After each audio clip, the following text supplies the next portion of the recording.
အားလုံးပဲမင်္ဂလာပါခင်ဗျာကျွန်တော်ကတော့ချမ်းမြေအောင်ပါသုဝဏ္ဏဒီပညာဖြစ်ပါတယ်ကျွန်တော်ဒီကနေ့ပြောပြပေးမယ့်သင်ခန်းစာလေးကတော့ကျွန်တော်တို့ဒီ application တွေပေါ့နော်ဒီ portable သုံးလို့ရတဲ့ application တွေကိုကျွန်တော်တို့ဒီ installer file လုံးနည်းလေးကိုပြောပြပေးမှာဖြစ်ပါတယ်ပုံမှန်အားဖြင့်ကျွန်တော်ဒီမှာ TWRP flasher ဆိုတဲ့ဒီ software လေးရှိတယ်ပေါ့နော်ဒီကောင်လေးကိုကျွန်တော်နှစ်ချက်ဖွင့်လိုက်မယ်ဒီကောင်လေးဖွင့်လိုက်ရင်ကျွန်တော်ကဒီလိုလေးရိုးတန်းတန်းလေးမြင်ရတယ်ပေါ့နော်ကျွန်တော်ဒီမှာ ADB file ရှိမယ် TWRP flasher ဆိုတဲ့ဒီ software လေးရှိတယ်ပေါ့နော်အဲ့တော့ဒါလေးနှစ်ချက်နှိပ်လိုက်မယ်ဆိုရင်ကျွန်တော်ဒီလိုမျိုးလေးတွေ့ရပေါ့โอเคဒါကျွန်တော်နမူနာလေးရေးပြတာပါအဲ့တော့ကျွန်တော်ကဒီ application ကိုဖွင့်ကြည့်ရင်ကျွန်တော်ကဒီ portable ပေါ့အလွယ်ကူနှစ်ချက်နှိပ်လိုက်အောင်ပဲပေါ့နော်ဒါပေမဲ့သူ့မှာဒီ ADB file ပါနေတယ်ပေါ့ဒီ file ရှိမှသုံးလို့ရမှာအဲ့တော့ဒီ file ကိုမရှိဘူးဆိုရင်ဒီ ADB ကဒီ software အလုပ်လုပ်မှာမဟုတ်ဘူးအော်ဒီနှစ်ခုလုံးရှိနေမှာအလုပ်လုပ်မှာအဲ့တော့ကျွန်တော်အဆင်မပြေဘူးအဲ့အတွက်ကျွန်တော်တို့ကအဲ့အဆင်မပြေရတဲ့အကြောင်းရဲ့နောက်တော့ကျွန်တော်တို့ကဒီကောင်လေးကိုဖွင့်လိုက်တာနဲ့ဒီလိုမဟုတ်ဘဲနဲ့နေ install နဲ့ဒီ desktop မှာဒီလို shortcut လေးဖြစ်တော့လုံနည်းလေးပြပြမှာဖြစ်ပါတယ်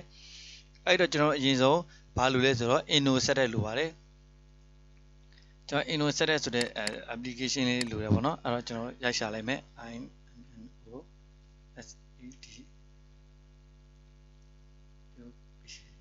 inno set တဲ့လိုရိုက်လိုက်မယ်ဆိုရင်ဒါကျွန်တော်တို့ထိပ်ဆုံးမှာကြာလာပြီပေါ့နော်ဒီလိုမျိုးလေး inno set gr software.org ဆိုပြီးတော့ဆိုအဲ့ link လေးကိုကျွန်တော်တစ်ချက်နှိပ်ပြလိုက်မယ်ဒါဆိုရင်တော့သူ့ရဲ့ download လုပ်လို့ရမယ့် link တွေကြာလာပြီပေါ့နော်ကျွန်တော်တို့အများကြီးပဲအဲ့မှာကျွန်တော်တို့က download inno set တဲ့ကိုတစ်ချက်နှိပ်ပြလိုက်မယ်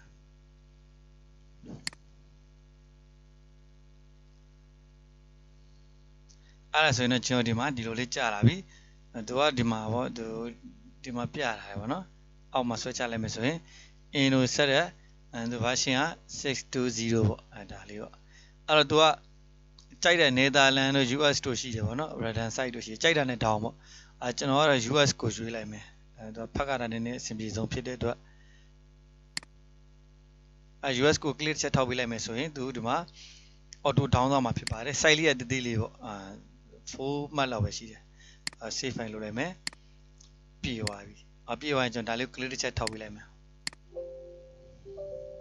yes or no မင်းကျွန်တော် yes ကိုနှိပ်မယ်ပြီးရင်တော့ကျွန်တော်တို့ဒီ English ပဲရွေးမယ် okay ပြီးရင်တော့ကျွန်တော်ဒီမှာ I accept the agreement ပြီး next ကိုနှိပ်မယ် next ပဲနှိပ်မယ် next ပဲနှိပ်မယ် next ပဲနှိပ်မယ်ကျွန်တော်ဒီ desktop မှာ shortcut ထုတ်မှာဖြစ်တဲ့အတွက်အမှန်ချစ်မယ် next ကိုနှိပ်မယ် install လုပ်မယ်ပေါ့နော်ပြီးတော့ကျွန်တော်တို့ဒီမှာ turn run ကျင်လေးရတယ်ပေါ့နော်အဲ့တော့ကျွန်တော် finish ကိုနှိပ်လိုက်မယ်ဒါဆိုရင် turn run ပြီပေါ့နော်အဲ့တော့ဒီ software စနှိပ်လိုက်ပြီဆိုရင်ဒီလိုမျိုးတက်လာမှာပဲဒီ welcome box နဲ့ဒီလိုတက်လာမှာပဲအဲ့တော့ကျွန်တော်အရင်ဆုံးစပြီးတော့ကျွန်တော်ကဖန်တီးကျင်နေဆိုရင်ဥပမာကျွန်တော်ဒီ TWRP flasher ဆိုတဲ့ software လေးကို installer ပုံစံပြောင်းမှာဖြစ်တဲ့အတွက်အရင်ဆုံးကျွန်တော်ဘယ်ကိုရွေးမလဲဆိုတော့ create a new script file ဆိုတာလေးပေါ့နော်ဒီဒုတိယဟာလေးပေါ့ file using the script wizard ဆိုတာဒါလေးကိုတစ်ချက်နှိပ်ပြီးရွေးမယ်ပြီးကျွန်တော်တို့ okay နှိပ်မယ်ပေါ့ပြီးရင်ကျွန်တော် next ကိုနှိပ်မယ်ဒီမှာ new script တွေဘာမှမလုပ်ဘူးကျွန်တော် next ပဲတန်းနှိပ်မယ်ဒီမှာအမှန်မချစ်တော့ဘူးပေါ့နော်မလိုရလို့ပြီးရင်ကျွန်တော်ဒီမှာ application နာမည်ပြီးခိုင်းတယ်ပေါ့ကိုကြိုက်ရပေးလိုက်မယ်ကျွန်တော်က TWRP ပေါ့ TWRP ပဲပေးလိုက်တော့မယ်ကျွန်တော်အလွယ်နေစင်းเนาะကျွန်တော်ပြီးတော့ဒီမှာ application version တော့ဘယ်လောက်လဲပေါ့ 1.0 ပေါ့ဒါကြိုက်တာပေးလို့ရတယ်ကိုယ့်ရဲ့ဒီ publisher ပေါ့ကိုယ့် company name ရပါလဲပေါ့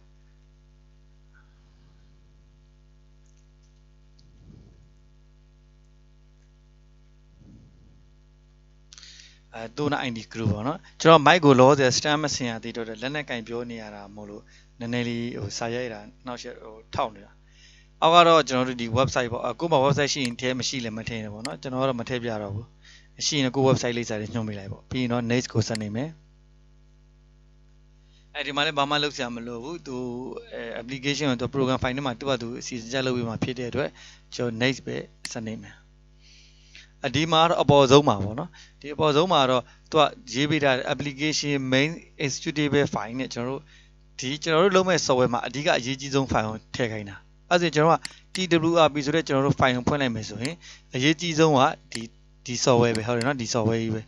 အဲ့ software ထည့်ပေးရမှာဖြစ်ပါတယ်အဲ့အတွက်ကျွန်တော်တို့ကထည့်ခြင်းနဲ့ EAC ပေါ့နော်အဲ့ EAC ရွေးပေးရမယ်browse ကနေကျွန်တော် desktop ကို software ရှိတဲ့ဟာပေါ့ DWRB တွေကဒီဒါလို့ထည့်ပေးလိုက်မယ် okay ဒါဆိုရောက်သွားပြီပေါ့ရောက်သွားပြီဆိုရင် next ကိုတန်းနှိပ်လိုက်လေရတယ်တကယ်လို့သူ့မှာ file တွေရှိသေးလားပေါ့ရှိသေးရင်ကျွန်တော်ကဒီမှာ add file ဆိုပြီးထည့်ပေးရမယ်ဒီမှာ sleep file အတွက် file အများကြီးထည့်လို့ရတယ်လို့ပြောတာ folder လိုက်လေထည့်လို့ရတယ်ပေါ့နော်ကျွန်တော်ကပြောချင်တာဒီ EAC တခုတည်းလုတ်လိုက်လို့ရှိရင်ကျွန်တော်ကအလုပ်ဖြစ်မှာမဟုတ်ဘူးဘာကြောင့်လဲဆိုတော့ ADB file မပါတဲ့အတွက်ဒီ software အလုပ်ဖြစ်မှာမဟုတ်ဘူးပေါ့အဲ့တော့ပြောချင်တာသူနဲ့အပူပါတဲ့ file လေးတွေတကယ်လို့ရှိနေခဲ့မယ်ဆိုရင်ပေါ့နော်အဲ့ file လေးတွေကိုကျွန်တော်ကထည့်ပေးရမယ်အဲ့တော့ အဲ့ file ကိုတစ်ချက်နေမယ်ဟော ADB file နဲ့ကဒီဟာတွေအကုန်လုံး select မှတ်ပြီးတော့ထည့်ပေးလိုက်မယ်ပေါ့ဒီလိုထည့်ပေးလိုက်ရင်ရောက်သွားပြီရောက်သွားပြီဆိုတာဒီ software ရဲ့ EAC နဲ့သူနဲ့သူပါတဲ့ file တွေရောသွားပြီဆိုရင်ဒီ software ကောင်းကောင်း run လို့ရသွားပြီပေါ့နော်အဲ့လိုပုံပဲနဲ့ကျွန်တော်ကသူအဓိက main EAC တခုလေးထည့်ပေးလိုက်မယ်ဆိုရင်ကျန်တဲ့ software တွေကျန်တဲ့ file တွေမပါဘူးဆိုရင်ဒီ software ကကျန်တဲ့ file တွေကိုကိုးကားထားတယ်ဆိုရင်အဆင်ပြေမှာမဟုတ်ဘူးအဲ့တော့အကုန်ထည့်ပေးလိုက်တာပါနော်ပြီးတော့ next ကိုနေမယ်ဒါကတော့ကျွန်တော်တို့ application file name ပေါ့နော်ကျွန်တော်ဒီမှာကြိုက်တာပေးလိုက်လို့ရတယ်ကျွန်တော်ဒီမှာတော့ဒီမှာတော့ EAC ပေါ့နော် EAC လို့ပေးလိုက်မယ် application ကတော့ဒီ file type extension ကဘယ်လိုမျိုးလဲလာမှာလဲပေါ့တော့ EAC နဲ့ run နေဖြစ်တော့ EAC ပဲပေးလိုက်တော့မယ်ပြီးတော့ next ပေါ့ဒါပဲပြီးသူကရှေ့ဆက်သွားမှလာမေးတဲ့အတွက် next ကိုပဲထပ်နေလိုက်မယ်ဒါကတော့ကျွန်တော်တို့ဒီ license တွေဘာတွေညာတွေ smart color တွေလောက်ခိုင်းတယ်ပေါ့နော်ဒီမှာတော့ဟို installation လုပ်နေတဲ့အချိန်မှာသူက information ဘာတွေပြခြင်းလဲပေါ့installation လုပ်ပြီးသွားတဲ့အချိန်မှာ information စာတွေဘာတွေပြခြင်းလဲပေါ့အဲ့ဒါတွေရွေးခိုင်းတယ်ပေါ့နော် browse ကနေကိုကြိုက်တဲ့ဟိုဟာ touch file တွေထည့်ပေးလို့ရတယ်ကျွန်တော်ကမထည့်တော့ဘူးအဲ့ဒါတွေမလိုအပ်လို့လုပ်ချင်တော့ကိုယ့်ဘာစာရေးရေးပြီးတော့ထည့်ပေါ့ next ပဲဆက်နေမှာပေါ့နော်ဒီမှာတော့ကျွန်တော်တို့ administer install move ပေါ့နော် install for all user ပေါ့ဒါဒီကြိုက်တာနဲ့လုပ်လို့ရတယ်ကျွန်တော်တို့ non administer install move ပဲရွေးလိုက်မယ်နော်ဟုတ်ပြီနော်မပြီးတော့ next ကိုဆက်နေမှာဒီမှာတော့ကျွန်တော်တို့ language ပေါ့ကြိုက်တဲ့ဘာသာစကားထည့်လို့ရတယ်ကျွန်တော်အင်္ဂလိပ်ပဲထားမယ်ထည့်ချင်တော့ select all နေလိုက်ပေါ့ဒါမှမဟုတ်ကိုရွေးချယ်ပြီးထည့်ပါလို့ရတယ်ကျွန်တော် next ပဲနေလိုက်မယ်ဒီမှာတော့ကျွန်တော်တို့အခုလုပ်လိုက်တဲ့ EAC တွေကိုဘယ်မှာသိမ်းမှာလဲပေါ့နော်ထွက်လာမယ် EAC တစ် file နဲ့ထွက်လာမှာဒီမှာကတော့ကျွန်တော်က EAC ရဲ့ ADB file ဆိုပြီးနှစ်ခုဖြစ်နေတယ်ပေါ့နော်အခုပြီးသွားရင်တော့သူတစ် file နဲ့ပဲဖြစ်သွားတော့မှာအဲ့လေဘယ်မှာသိမ်းမှာလဲဆိုတော့ကျွန်တော်က desktop မှာသိမ်းလိုက်မယ်ကျွန်တော်ဒီထွက်လာတဲ့ file နာမည်ကိုဗာပေးမှာလဲပေါ့နော်သူကတော့ mindset လို့ပေးထားတယ်အဲ့တော့ကျွန်တော်ထွက်လာတဲ့ file နာမည်က DWRB ဖြစ်တဲ့အတွက် DWRB ပဲပေးလိုက်မယ်ဒါကတော့ဒီကျွန်တော်ထွက်လာတဲ့ software လေးရဲ့ icon ပုံလေးထည့်ပေးရမှာပေါ့နော်icon ပုံလေးရှာထည့်ပေးရမယ်ကျွန်တော်တို့ဒီမှာဒီကလေးပုံလေးထည့်ပေးလိုက်မယ် okay desktop ကနေဒီကလေးပုံလေးထည့်ပေးလိုက်မယ်ပြီးတော့အောက်မှာတော့ set up password ပေါ့ဒီအောင် install လုပ်ရင် password တောင်းရင်ကို password ဖန်တီးလိုက်လို့ရတယ်ကိုဒီမှာထည့်ခဲ့တဲ့ password ပေါ့အဲ့ password ကိုသူကပြန်တောင်းမှာဖြစ်ပါတယ်အဲ့တော့ password ထည့်ခြင်းလည်းရတယ်မထည့်ခြင်းလည်းရတယ်ဥပမာကျွန်တော်123ပေးခဲ့မယ်ဆိုရင်ဒီ software ကို install လုပ်တာနဲ့သူကဒီ123ဆို password ပြန်တောင်းမှာဖြစ်ပါတယ်အဲ့ဒါမသိရင် install လုပ်လို့ရမှာမဟုတ်ဘူးအဲ့တော့ကျွန်တော်ကမပေးတော့ဘူးပေးခြင်းလည်းပေးခဲ့မယ်အဲ့တော့ကျွန်တော်1လေးလုံးပေးခဲ့လိုက်မယ်နော်နမူနာအနေနဲ့ပြီးတော့ next ပေါ့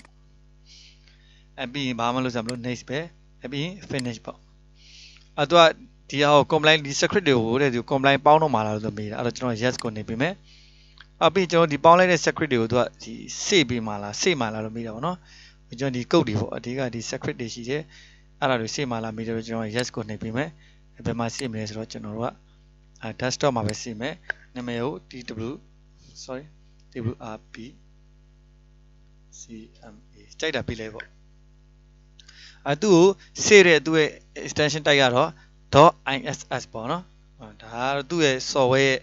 နာမည်နဲ့သူ auto save သွားတာပေါ့save ဆိုရင်ဒါဆိုရင်ကျွန်တော်တို့ဒီမှာသူလုပ်နေတယ်ပေါ့ပေါင်းလိုက်တယ်ပေါ့ compile လုပ်တယ်ဒါဆိုပြီးသွားပြီ okay ဒီမှာသူကပြီးရင်ပြီးရဆိုတဲ့အကြောင်းပြတော့အောက်မှာအချိန်လေးပါပြဒါဆိုပြီးသွားပြီဒါဆိုပိတ်လိုက်တော့မယ်ဒီကောင်အဲ့ဒါကျွန်တော်ဒီမှာနှစ် file ထွက်လာတယ်TWRB.eac ရဲ့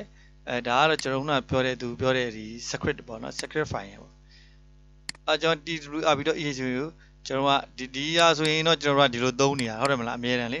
အဲ့တော့ bind ထိရင်လည်းပါသွားအောင်မယ်အဲ့တော့အဆင်မပြေတော့ခဏသိမ်းလိုက်မယ်ဒီကျွန်တော်ပေးတဲ့အခုပြီးသွားတဲ့ဟာကိုတငယ်ကြီးတွေပေးလိုက်မယ်ဆိုရင်သူကနှစ်ချက်ဖွင့်မယ် ဒါဆိုကျွန်တော်စောစော password ပေးခဲ့ရတဲ့ password တောင်းတယ်1 2 3 4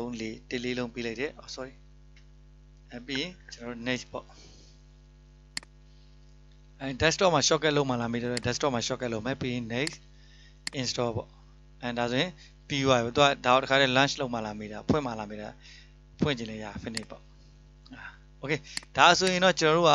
ဒီမှာလေ TWRP ဆိုတဲ့ software ကိုနှစ်ချက်နှိပ်လိုက်တာနဲ့ကျွန်တော်ဒီလိုတန်းသုံးလို့ရတာပါဗျာဟိုဗာလဲ